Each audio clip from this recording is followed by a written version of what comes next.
നമുക്ക് നല്ലൊരു തനി നാടൻ കറി ഉണ്ടാക്കിയാലോ. ചേമ്പും തണ്ടും അതിൻ്റെ ഇലയും വെച്ച് ചേമ്പും തണ്ടിൻ്റെ മുകൾ ഭാഗം നമുക്കെല്ലാം പച്ച നിറത്തിലുള്ളതെല്ലാം പീൽ ചെയ്ത് കളയുക. പിന്നീട് നമുക്ക് ഇലയും ഇതുപോലെ നമുക്ക് എടുക്കുക, അതിൻ്റെ നാരെല്ലാം മാറ്റി കളയുക കേട്ടോ. അത് കഴിഞ്ഞ ശേഷം ചേമ്പും തണ്ട് ഇതുപോലെ നമ്മൾ ചെറുതായിട്ട് കുഞ്ഞായിട്ട് മുറിക്കുക. ഇലയും നമ്മളിത് കൂട്ടിപ്പിടിച്ച് ഇതുപോലെ മുറിച്ചെടുക്കുക.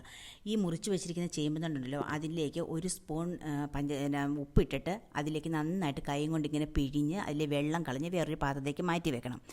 അതിനുശേഷം ഒരു പാൻ എടുക്കുക. പാൻ എടുത്ത് അത് ചൂടായതിനു ശേഷം എണ്ണ ഒഴിച്ച് അതിലേക്ക് കടുകും കറിവേപ്പിലയും സവോളയും വറ്റൻമുളകും കൂടിയിട്ട് നന്നായിട്ടൊന്ന് ചൂടായി വരണം.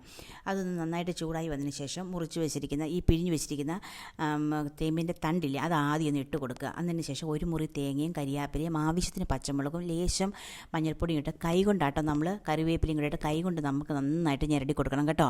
അത് മിക്സി ഒന്നും വേണ്ട അതിലേക്ക്. പിന്നീട് നമുക്ക് ഇലയും അരിഞ്ഞു വെച്ചിരിക്കുന്ന ഇലയും തേങ്ങയും കൂടി നമ്മൾ ഇതിലേക്ക് ഇട്ട് കൊടുക്കുക കേട്ടോ. 5 മിനിറ്റ് അടച്ച് വെച്ചൊന്ന് വേവിക്കുക. അപ്പോഴത്തേന് നന്നായിട്ടത് വെന്ത് വരും. ആവി കയറിയാൽ മതിയല്ലോ. അപ്പോൾ ഞങ്ങളുടെ വീഡിയോ കാണുന്നവർ ഞങ്ങളെ സബ്സ്ക്രൈബ് ചെയ്യണം, ലൈക്ക് ചെയ്യണം, ഷെയർ ചെയ്യണം കേട്ടോ. നല്ല സൂപ്പർ ടേസ്റ്റാണ്. എല്ലാവരും മസ്റ്റായിട്ടൊന്ന് ട്രൈ ചെയ്ത് നോക്കുക കേട്ടോ. താങ്ക്